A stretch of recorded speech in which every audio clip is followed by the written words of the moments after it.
হাজারে আসওয়াদ চিনতে পেরেছেন না? চুমু দিতে পেরেছেন আপনারা? হ্যাঁ, ওরে আল্লাহ, অনেকে দিয়েছে, তো আমি দিতে পারি না এখনো।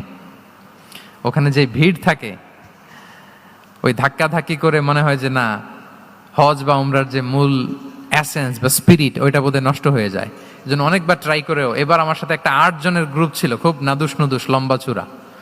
তো বলতেছে শায়েক আপনার কোনো টেনশন করা লাগবে না, আসেন। তো ওরা যে যেরকম ধাক্কাধাক্কি শুরু করছে ওইটা দেখি আমার আর সাহস হয় নাই। বলছে যে ভাই, আমি মাফও চাই, দোয়াও চাই, আমার করা লাগবে না, ওই দূর থেকে ইশারা দিলেই হবে।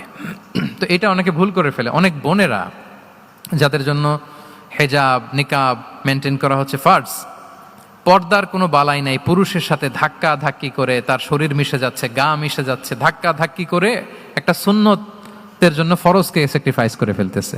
মানে ফোকাস ঠিক নাই আর কি, কোথায় যে কোনটা করতে হবে ওইটাই ভুলে গেছে। তো এই হাজরে আসাদ পাথরকে আবার জায়গা মতো রাখতে হবে। এখন কে রাখবে?